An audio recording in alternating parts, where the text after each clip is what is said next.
하나님의 말씀을 같이 보도록 하겠습니다. 마태복음 5장 10절에서 12절의 말씀입니다.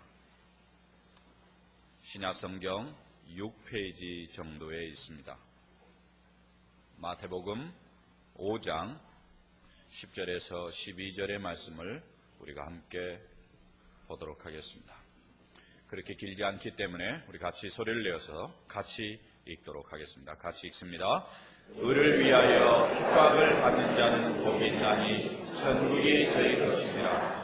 나를 위하여 너희를 욕하고 핍박하고 거짓으로 너희를 거스러 모든 악한 말을 할 때에는 너희에게 복이 있나니 기뻐하고 즐거워하라. 하늘에서 너희의 상이 큽니다. 너희 전에 있던 선지자들을 이같이 핍박하였느니라. 아멘.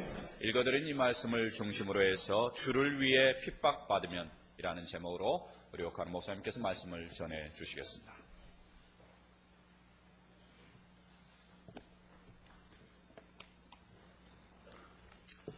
지금 북한에서는 예수를 믿는다는 한 가지 이유 때문에 철저하게 인권을 유린당하면서 혹독한 핍박을 받고 있는 성도들의 수가 우리가 통상적으로 추측하고 있는 것보다는 훨씬 많다고 합니다.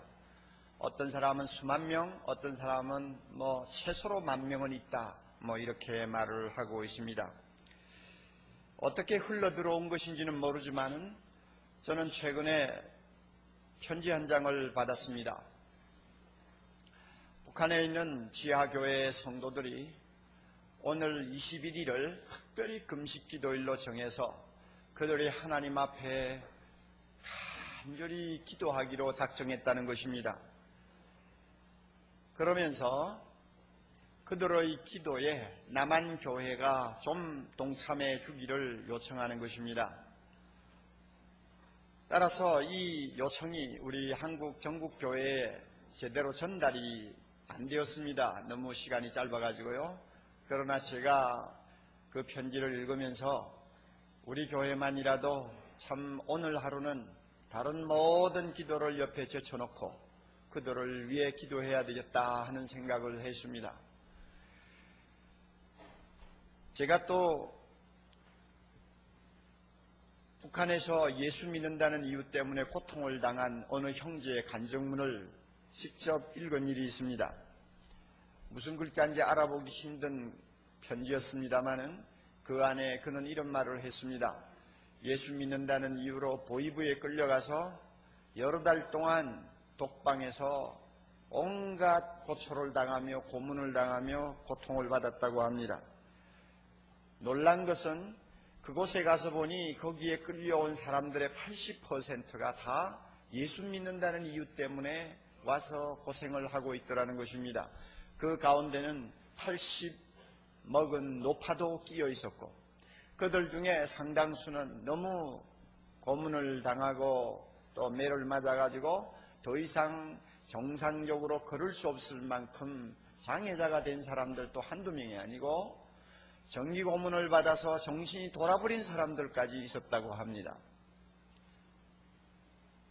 독방에 갇혀서 너무 배가 고파가지고 하나님 좀 주세요 했더니 쥐가 몇 마리 튀어나오길래 그 가운데 2마리를 잡아서 껍질을 벗기고 날것을 먹으면서 하나님 감사합니다. 이것이라도 주시니 고맙습니다.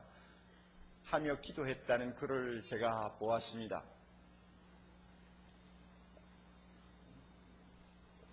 우리는 그들이 당하는 핍박에 직접 동참할 수는 없지만 그들을 위한 기도만은 우리가 해야 합니다. 모였을 때도 기도하고 가정에 돌아가서도 기도하고 여러분 오늘은 특별히 그들을 마음에 두고 북녘 하늘을 바라보면서 기도해야 합니다. 다니엘이 예루살렘 성을 바라볼 수 있는 방향에 창문을 열어놓고 하루 3번씩 기도하듯이 우리 모두가 기도할 필요가 있다고 생각합니다. 예루살렘 성도들이 핍박을 받았을 때 그들은 밤중에 다락방에 모여서 이렇게 소리 높여 기도했습니다. 우리가 사도행전 4장을 보면 그 내용을 읽을 수 있습니다.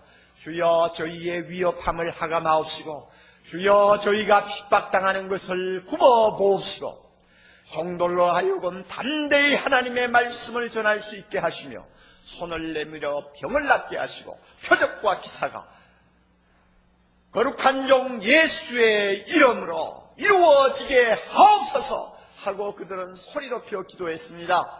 핍박을 물리쳐달라고 기도하기 전에 그들은 핍박 중에서도 복음을 더 담대하게 전할 수 있도록 해달라고 기도했고, 핍박당하는 그들을 통해서 하나님의 능력과 권세가 나타나서 모든 사람들의 마음을 감동해서 하나님의 영광을 보게 해달라고 기도했습니다. 그 기도가 끝나자마자 성령이 그 자리에 임하셔서 모인 곳을 진동하시고 모든 성도들로 하여금 성령 충만하게 하셔서 복음을 더 담대하게 전하게 하는 것을 우리가 봅니다. 그 결과 예루살렘이 십자가 앞에 굴복했습니다. 온 유다와 사마리아가 하나님 앞으로 돌아오는 기적이 일어났습니다. 우리도 북한 농토를 위하여 기도하면 우리의 기도를 통해서 북한에 있는 모든 어두움의 장막이 물러가고 하나님의 나라, 자유와 평화의 나라가 임할 줄을 분명히 믿습니다. 이렇게 북한에 있는 우리 형제들을 위하여 기도하는 휴일을 맞아서 매주마다 우리가 은혜 받던 팔복 가운데서 몇 개를 뛰어넘어 제일 마지막에 있는 말씀을 우리가 함께 생각하고 묵상하는 것은 대단히 의미가 있다고 생각합니다. 주님이 말씀하셨습니다. 의를 위하여 핍박을 받은 자는 복이 있나니 천국이 저의 것입니다. 의를 위하여 핍박을 받은 자는, 이것은 꼭 과거동사 같습니다마는 원래 원문대로 하면 핍박을 받는 자는 복이 있나니 천국이 저희 것입니다. 나를 인하여 너희를 욕하고 핍박하고 거짓으로 너희를 거스려 모든 악한 말을 할지라도 너희는 너희 할 때에 너희에게 복이 있나니 뭐 하라고요? 기뻐하고 즐거워하라. 하늘에서 너희 상이 크느니라. 너희 전에 있던 모든 선지자들을 세상 사람들이 이렇게 핍박하였느니라. 우리가 이 말씀을 조용히 마음에 담고 성령의 깨우치심을 통해서 깨닫고 하나님의 음성을 듣는 시간 될 수 있기를 바랍니다. 의를 위하여 핍박을 받는 자는, 의를 위한다는 것은 무엇을 의미합니까? 10절의 말씀이 보충 설명을 하고 있습니다. 주를 위하여, 나를 인하여, 예수 때문에 하는 말입니다. 그러므로 의를 위하여 핍박받는다는 말은 예수님 때문에 핍박받는다는 것을 의미합니다. 그리고 핍박이라고 하는 말이 굉장히 대단한 말로 들리지 않습니까? 꼭 감옥에 끌려가서 고생을 해야 되고 순교를 해야만이 핍박을 받는 것이 아니라고 설명합니다. 10절, 11절에서 보충적인 설명과 적용을 하고 있습니다. 어떤 것이 핍박받는 것입니까? 예수 때문에 욕먹는 것, 핍박받는 거요.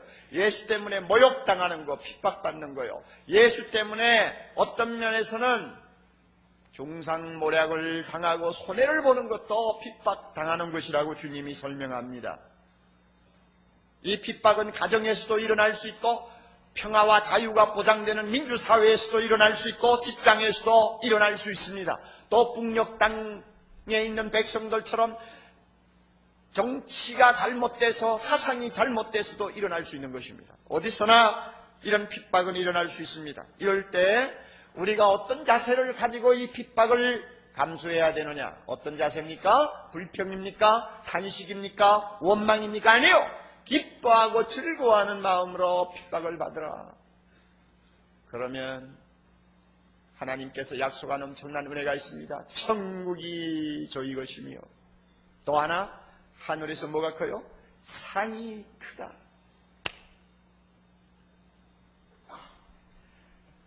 저는 이 말씀을 가지고 설교 준비하면서 또 저 자신이 묵상하면서 나는 설교할 자격 없어 하는 생각을 자주 했습니다.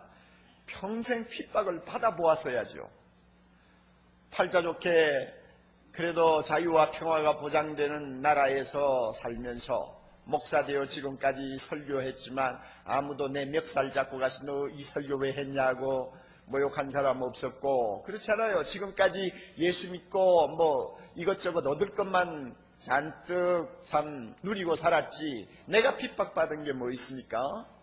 그러니 나는 이 설교할 자격 없다 하는 생각을 계속 하는 거예요.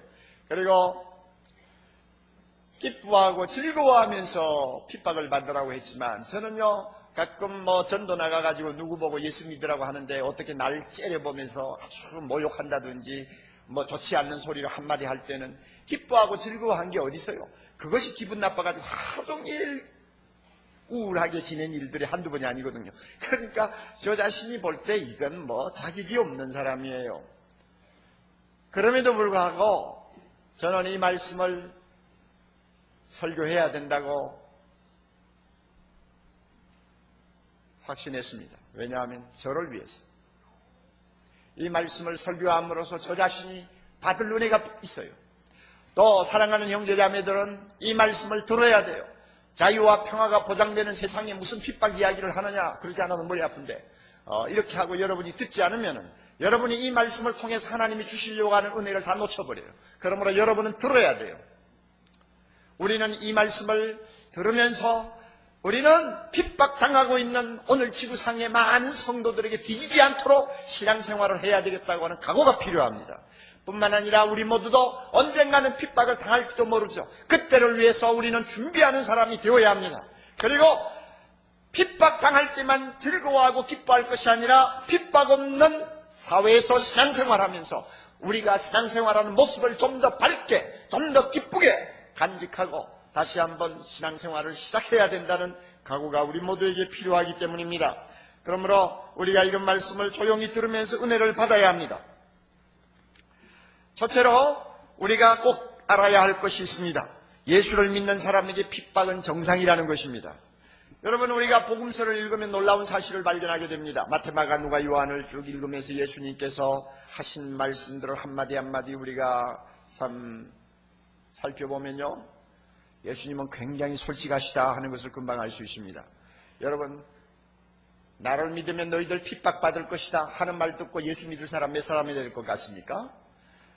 너희들이 생명 내놓고 죽을 각오 하지 아니하면 나를 쫓아올 수 없다. 너희의 십자가를 지고 나를 쫓아와야 된다. 이 길은 좁은 길이다.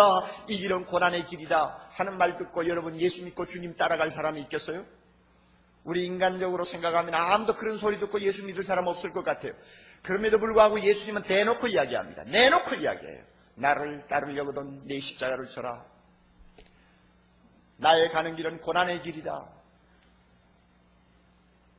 자기 목숨을 아끼려고 하는 사람은 나를 따를 수 없느니라. 대놓고 주님께서는 예수 믿으면 핍박당한다는 것을 이야기하셨어요. 얼마나 솔직한지 모릅니다. 주님은 사람들의 눈치 보면서 말씀하지 않았어요. 사람들이 물러갈까 싶어서 겁이 나가지고 다른 진리를, 하나님의 진리를 어떻게 적당하게 포장해가지고 말씀하신 일이 없어요. 솔직하게 있는 그대로 말씀하셨습니다. 대표적인 예가 있죠.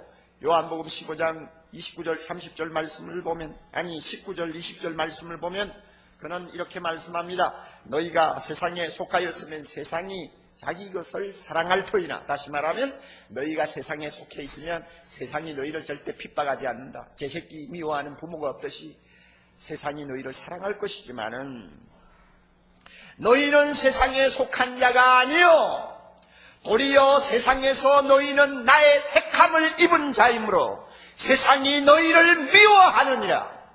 사람들이 나를 핍박하였으므로 너희도 반드시 핍박할 것이니라. 대놓고 주님 말씀하셨어요.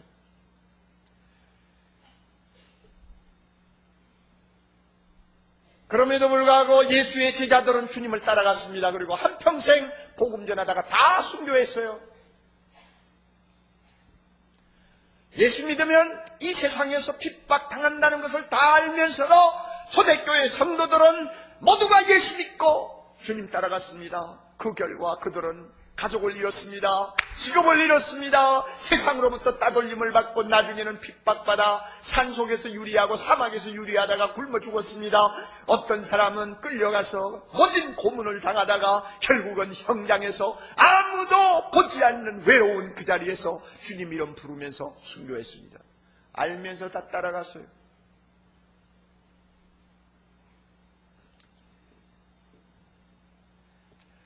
가장 어려웠을 때가 언제냐 하면은 로마 황제가 신이다. 예수 배반하고 로마 황제를 믿어라. 그렇게 하겠다면 너를 용서해 주마. 이러한 유혹을 받을 때였습니다. 여러분 얼마나 어려웠겠어요. 말 한마디로 나 예수 안 믿겠다 하면 풀려나가고 다시 정상적으로 생활이 회복이 되는데 이 한마디 말을 못하는 거요. 어떻게 예수님을 부인하냐, 어떻게 예수님을 모른다고 하느냐, 이 한마디를 할 수가 없는 거예요.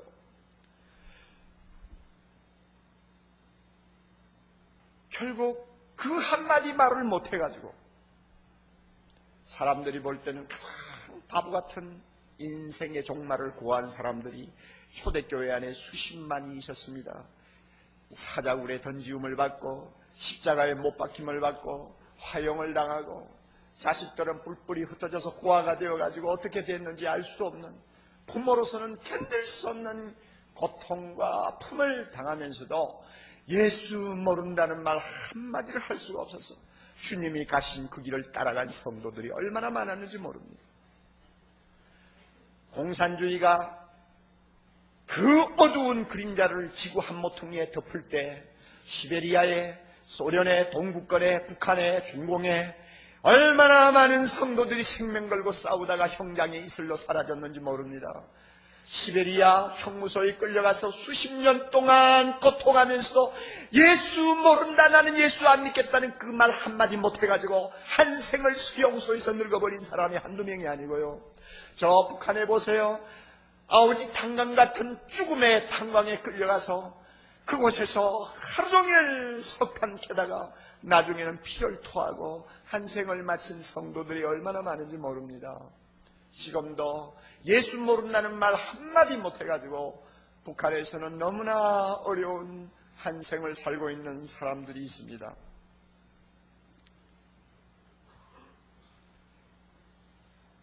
일제시대 일본은 우리에게 강교한 유혹을 냈습니다. 천황에게 절하라. 천황이 신이다. 조기철 목사님과 같은 분들은 생명 걸고 싸웠습니다. 그가 구속당하기 얼마 전에 한 유명한 설교 아직도 저는 기억합니다. 여러분도 여러분 이 설교 들었을 거예요. 못합니다. 못합니다. 그리스도의 신부는 다른 신에게 정절을 깨트리지 못합니다. 못합니다. 못합니다. 그리스도의 신부는 일본 신상 앞에 가서 절하지 못합니다. 나는 어렸을 때 주 안에서 자랐고 예수 그리스도에게 충성을 10번 100번 맹세했습니다. 드리리이다 드리리이다, 이 목숨 하나만이라도 주님께 드리리이다 하고는 감옥에 들어가서 그는 시체가 되어서 나왔습니다. 예수 믿는 사람에게 핍박은 정상이에요. 핍박받는다는 것은 곧 예수님을 따라가는 것을 의미하는 것입니다. 그렇기 때문에 이런 상황에서 그저 좀 살겠다고 겁이 나가지고 베드로처럼 예수 모른다고 딱 부인해버리면요, 그 상처가 얼마나 무서운지 평생을 그 상처에서 헤어나지 못한다고 합니다. 물론 나중에 회개하고 예수님 앞에 다시 돌아온 사람들이 많지요. 그러나 나는 한때 예수님 모른다고 부인했는데, 나 살겠다고 예수님 버렸는데 하는 그 가책감 때문에 헤어나지를 못한다고 그래요. 이미 세상을 떠나신 한경영 목사님이 기독교 노벨상이라고 흔히 말하는 템플턴 상을 받고, 그 경사스러운 일을 축하하기 위해서 우리가 모여가지고 예배를 드리고 또 식사를 할 때 인사하기 위해서 나온 한경영 목사님의 입에서 갑자기 참 엄청난 충격적인 말을 들었습니다. 그분 나오시자마자 대뜸 하시는 이야기가, 여러분, 저는 죄인입니다. 저는 일본 신사 앞에 절한 죄인입니다. 그 자리에 있던 제가 얼마나 충격받고 놀랐는지 몰라요. 그 전에 그런 사실을 제가 몰랐거든요. 절했다는 그것도 놀라운 일이지만 그 사실을 지금 반세기가 지난 다음에 새삼스럽게 또 그 경사스러운 자리에서 자기가 고백을 하는 그 용기, 거기에 제가 충격받았어요. 그리고 제가 느낀 거 있어요. 얼마나 그동안 가슴에 가책을 많이 받았으면 또 저런 말씀을 하실까.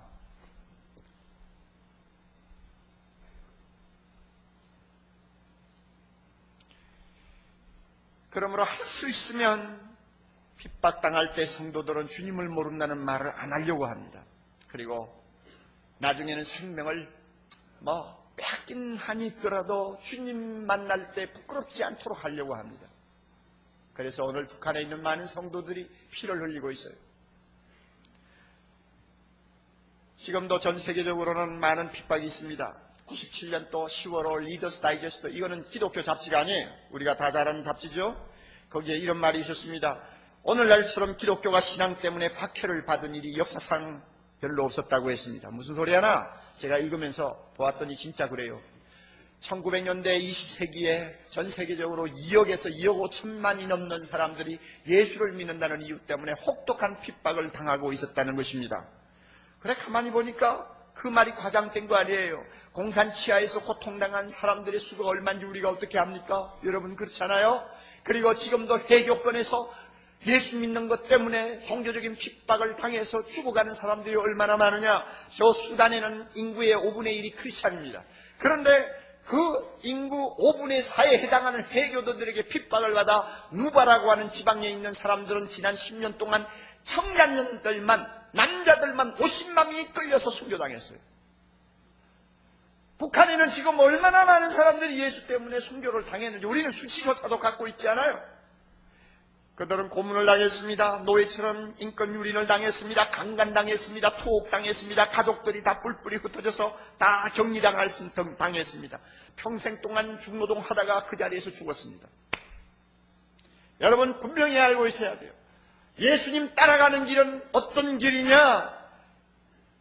그저 내 소원 다 이루어서 편안하게 사는 것이 예수님 따라가는 길이냐? 성경 보면 그렇지 않아요. 핍박을 받을 각오를 하고 예수 믿는 것이 주님 따라가는 길입니다. 우리 이걸 꼭 기억해야 됩니다. 둘째로 우리가 꼭 알아야 할 것이 있습니다. 하나님은 핍박당하는 성도에게 가장 최고의 상을 약속하시고 축복을 약속하셨다는 것입니다. 예수님 말씀에 나오죠. 천국이 저희 것이니라. 천국. 그 다음에 또 하나, 하늘에서 상이 크니라. 적당한 상이 아니요, 엄청나게 큰 상을 하나님이 준비하고 계신다고 합니다. 여기서 천국이라고 하는 말은 구원받는 것을 의미한다고 저는 보지 않습니다. 예수 믿고 구원받고 천국 들어가는 것을 말한다고 저는 보지 않습니다. 그렇다면은 이 팔복에서 꼭 하필 천국 이야기할 필요가 없어요. 왜냐하면 예수 믿으면 다 들어가는 곳인데 그것을 특별히 하나님이 주시는 행복으로 따로 말씀할 필요가 없다고 저는 보는 것입니다. 그러면 천국이 뭐냐? 우리의 마음에 임하는 하나님의 임재입니다. 주님의 다스리시는 세계가 내 마음에, 내 심령에 임하는 것입니다. 그리고 하나님이 내 안에 임하시는 것을 직접 체험하는 데서 오는 신비스러운 기쁨을 누리는 것입니다. 이게 천국이에요.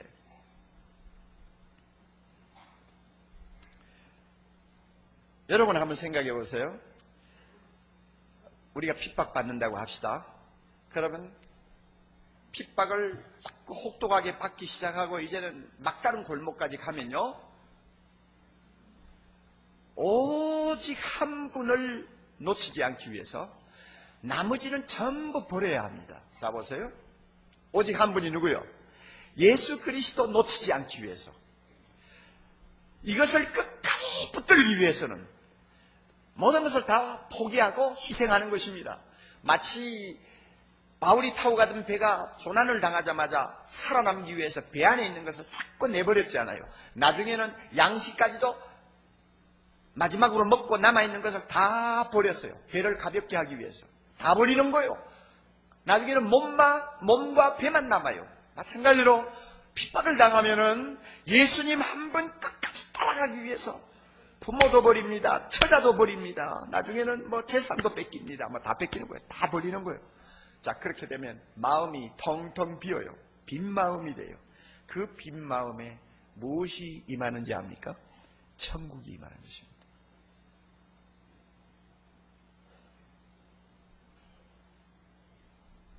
내 마음에 예수 외에는 남아있는 것이 없으면 그 자리가 바로 천국이에요. 하나님이 임하신 거룩한 천국이요. 여러분 팔복의 제일 첫 번째가 뭡니까? 심령이 가난한 자는 복이 있나니 천국이 저희 것이며. 어떻게? 첫 번째 하나님이 약속한 행복하고 마지막에 약속한 행복이 똑같아요. 저는 맥이 통한다고 봅니다. 언제 우리가 심령이 가장 가난한 자가 될 수 있습니까? 평안할 때입니까? 환경이 좋을 때입니까? 아닙니다. 언제 가장 내 심령이 가난해질 수 있으며 내 심령이 빌 수가 있습니까? 핍박당할 때입니다. 그럴 때 천국이 임하는 거요. 그러므로 심령이 가난할 때 하나님이 약속한 축복하고 핍박을 받을 때 하나님이 약속한 축복하고는 같은 거예요. 우리가 사랑하는 찬송 하나가 있죠. 대기장인가요?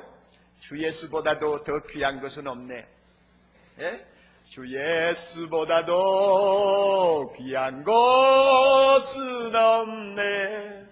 이 세상 부귀와 바꿀 수 없네. 영죽을 내 대신 돌아가시 그 놀라운 사랑 잊지 못해. 세상 즐거움 다 버리고 세상 사랑 다 보면 돼. 주 예수보다도 귀한 것은 없네. 예수 앞에는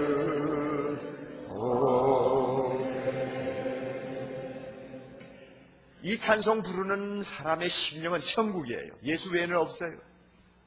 그런데 우리가 이 찬송 사랑하고 부르기는 합니다만은 사실 엉터리가 많지요. 뭐 예수보다 귀한 것 없어. 이것도 좋고 저것도 좋고 지금 막 양손에 좀 잔뜩 쥐고 입으로는 예수 밖에는 없네. 없기는 뭐가 없어.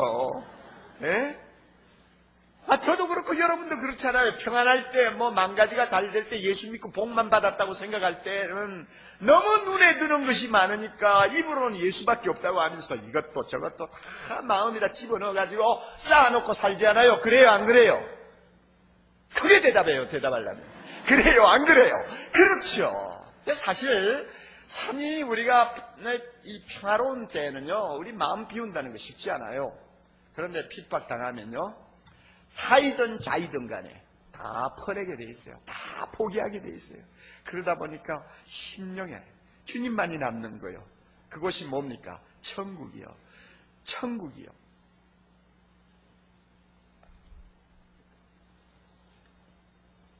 제가 좀 더 보충적인 좀 설명이 필요합니다. 천국이 임하는 곳은 하나님의 임재가 체험되는 곳이요. 하나님이 내 안에 계시는 것을 너무 강하게 체험하니까 거기에 뭐가 터진다고요? 기쁨이 터져요. 요거요. 핍박당하는 자에게 하나님이 이걸 약속하셨어요.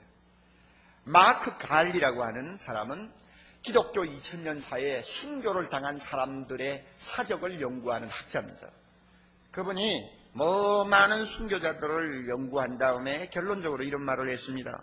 순교자들 하나하나를 뜯어보고 그들의 발자취를 따라가 보면 한 가지 분명히 볼 수 있는 것은 하나님의 임재였다. 그리고 더 놀라운 말씀을 했어요. 그 순교자들은 죽음의 순간까지 하나님의 임재를 즐기는 사람들이었다 그랬어요. 순교의 순간까지 하나님의 임재를 즐기는 사람들이었다. 이해됩니까? 이해돼요? 안 되죠?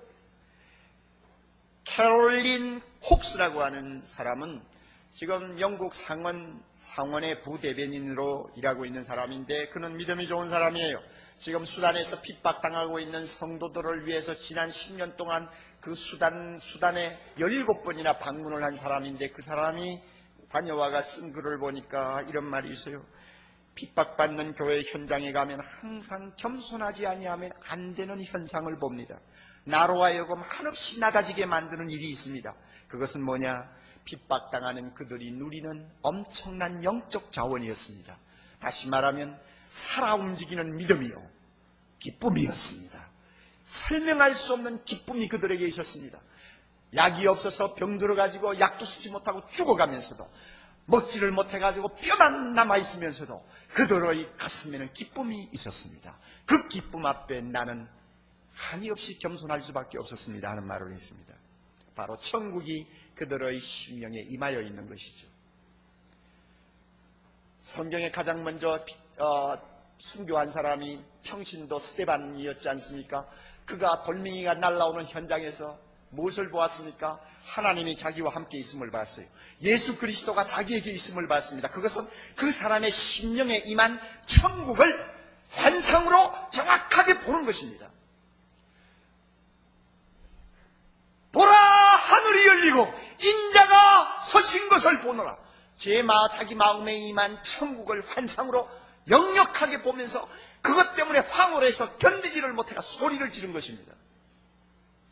저는 북한에서 굶주려 죽어가는 우리 성도들, 고문당하다 죽어가는 성도들, 정치범 수용소에서 개취급 당하면서 죽어가는 우리 성도들, 비록 육신적으로는 고통당하고 굶주리고 추위에 떨고 있지만, 그러나 하나님께서 그들의 심령에 약속하신 천국 주실 줄 믿습니다. 분명히 주실 줄 믿습니다. 그거 없으면 어떻게 여러분 굶으면서 예수 따라가겠어요? 그런 은혜가 없이는 어떻게 고문당하면서 주님을 부인하지 않고 버티겠어요? 그런 은혜가 없이 어떻게 처자식 다 내버리고 주님 따라갈 수 있겠어요? 천국 주셔요. 하나님이 핍박당하는 자에게 약속하신 것 상급이 있습니다. 하늘에서 너희 상이 크민이라 저는 몰라요. 그 상급이 얼마나 대단한 것인지 전혀 설명도 할 수 없고 상상도 할 수가 없어요.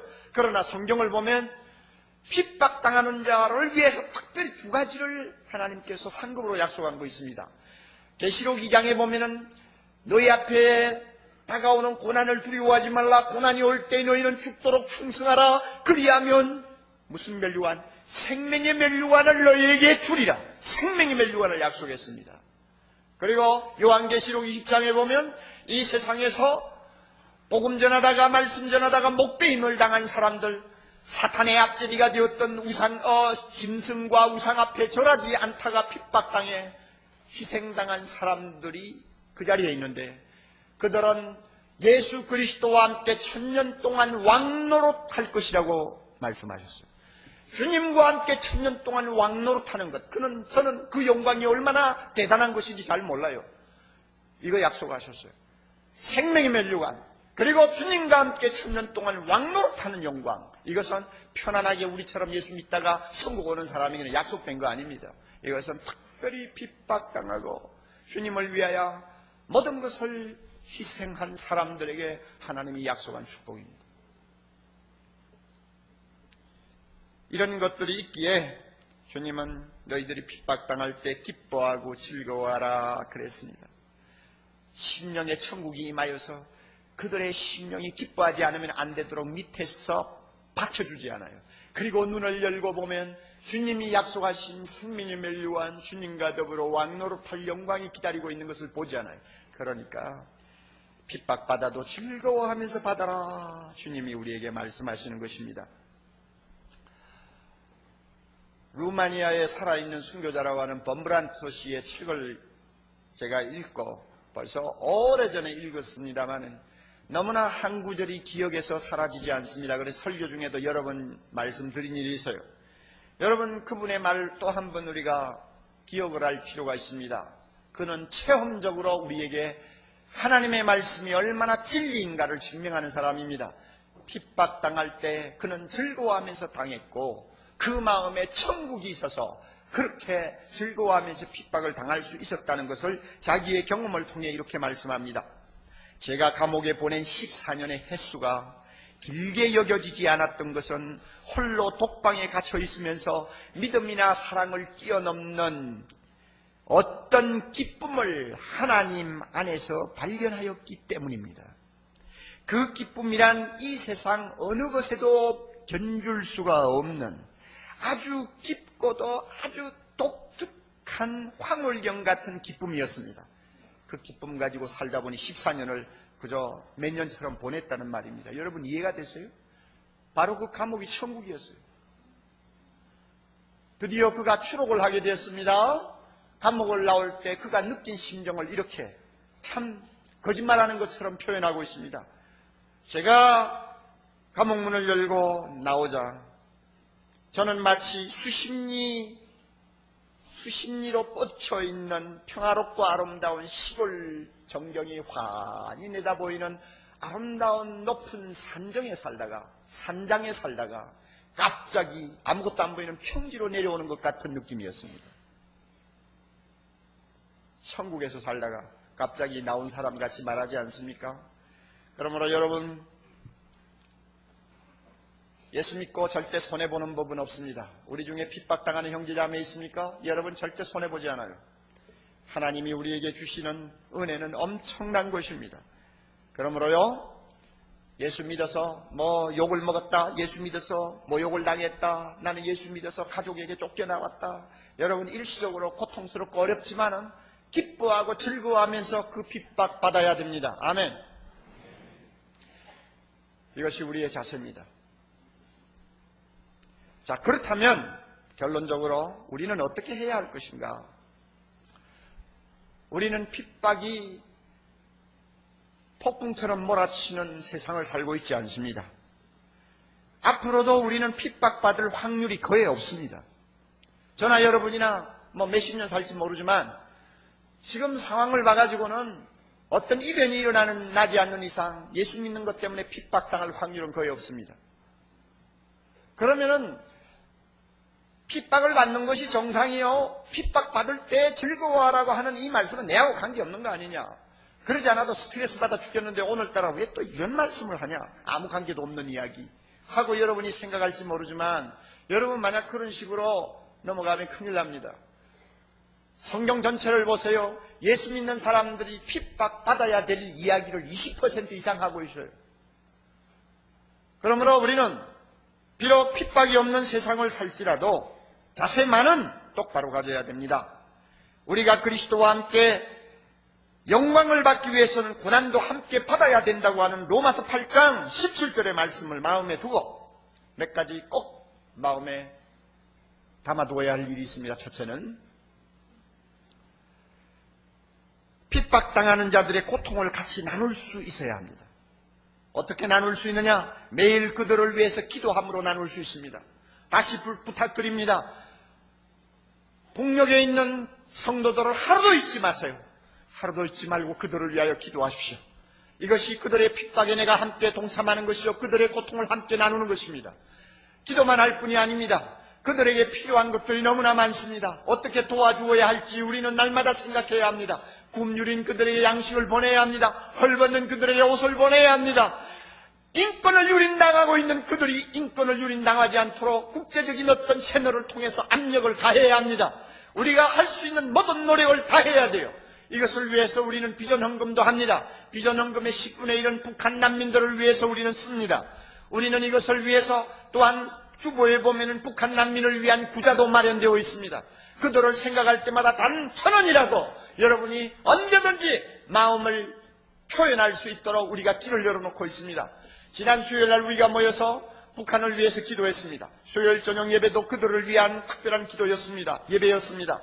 그때 예배를 드리고 간 형제 하나가 마음의 가책을 받은 거예요. 너무나 그들을 내가 생각하지 못하고 신앙생활을 했다 가책받았는지 이틀 전에 저를 찾아와가지고 거금을 내놨어요. 거금을 내놓으면서 목사님 이거 북한에 좀 보낼 수 있으면 보내주세요 그랬어요. 우리 모두 남의 일처럼 생각하면 안 됩니다. 이것이 바로 그들의 핍박에 내가 동참하는 자세요. 하나님이 기뻐하는 자세입니다. 두 번째로는 핍박받는 성도의 심정으로 신앙생활을 해야 합니다. 비록 우리는 핍박을 모르고 살지만은 지금 내가 예수 때문에 핍박당하고 있다 하는 그런 심정 가지고 신앙생활하자 그 말입니다. 이런 마음을 가지고 신앙생활하면 내 마음에 잡동사니가 쌓이지를 않아요. 예수 외에 어떤 내가 마음을 자꾸 주는 우상이 우리 마음에 조금이라도 자리를 잡을 수가 없어요. 핍박당하는 자의 심정을 가지고 살면 내 마음은 항상 천국이 임할 수 있습니다. 비어있기 때문입니다. 그리고 죽으면 죽으리라고 하는 자세를 가지고 우리가 신앙생활을 하면 이 세상에 두려울 것이 아무것도 없습니다. 그리고 하나님의 나라가 이 땅에 임하도록 하기 위하여 사람이 나를 욕해도 모욕해도 예수 그리스도를 우리는 담대하게 전할 수 있습니다. 이럴 때에 우리는 핍박당한 성도들과 함께 하늘에서 상급을 받으며 하나님께 영광을 돌릴 수 있습니다. 핍박당하는 자의 심정을 가지고 신앙생활하자 그 말입니다. 그래서 우리 모두가 하나님의 임재를 날마다 체험하며 천국을 마음에 소유한 것 때문에 세상 사람이 모르는 기쁨을 보여주면서 살면 우리의 모습은 작은 예수가 될 수 있습니다. 세상 사람들은 우리를 보고 뭔가 있다 이렇게 생각할 것입니다. 그리고 우리를 통해서 그들이 구원받을 수 있는 길이 활짝 열릴 수 있습니다. 핍박받는 자의 심정을 가지고 신앙생활을 합시다. 우리 다같이 본문 말씀 다시 생각하면서 읽어봅니다. 외울 수 있는 분들은 외워도 좋습니다. 의를 위하여 핍박을 받은 자는 복이 있나니 천국이 저희 것입니다.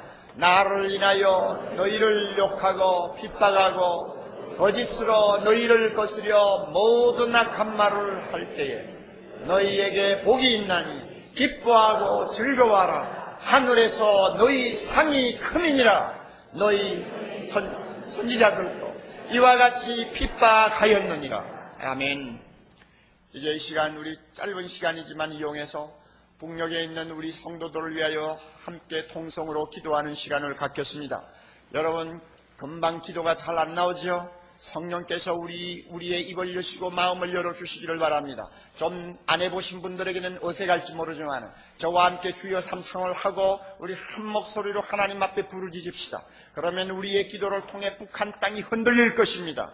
옥문이 열릴 것입니다. 역사가 일어날 것입니다. 우리 기도하면 일어납니다. 다같이 주여! 주여! 주여! 하나님 아버지여 기도합니다. 우리 모두가 한마음이 되어 주 앞에 기도합니다. 주여 우리의 간구를 들으시고 북녘에 있는 성도들을 기억하시옵소서. 감옥에 갇혀 있는 우리의 자녀들을 기억하시옵소서.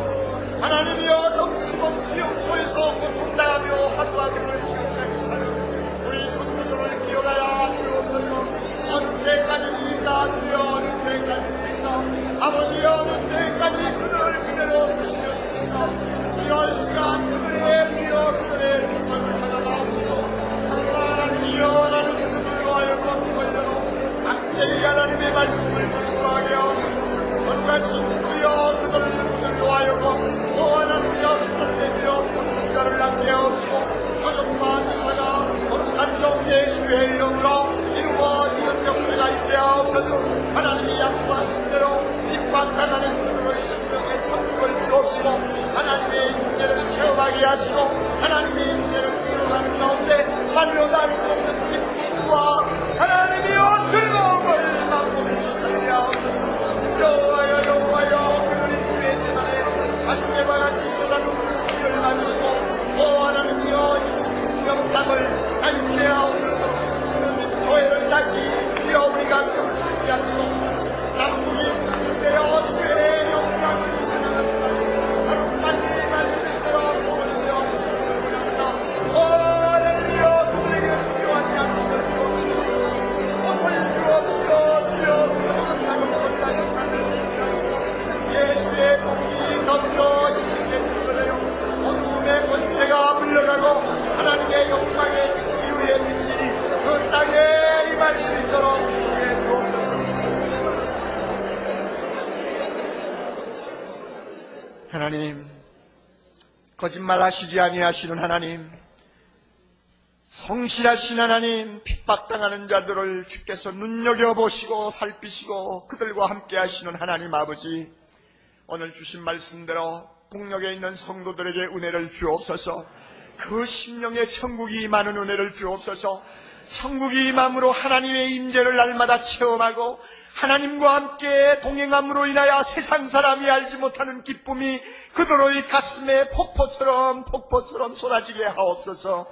그리하여 주님이 주시는 그 놀라운 은혜 때문에 고난을 이기게 하옵시고 육신적인 굶주림과 추위를 이기게 하옵시고 하나님 아버지여 인간적으로 다가오는 모든 유혹을 뿌리칠 수 있도록 우리 주님 축복해 주시옵소서. 그러나 주님 기도합니다. 오 하나님, 기뻐하시면 하루빨리 그 땅에 자유와 평화를 주시고 무너진 교회를 다시 세울 수 있게 하시며 남북이 통일되어 우리 한 목소리로 주님을 찬양하는 날이 임하게 해 주시옵소서. 예수님 이름으로 간절히 기도하옵나이다. 아멘.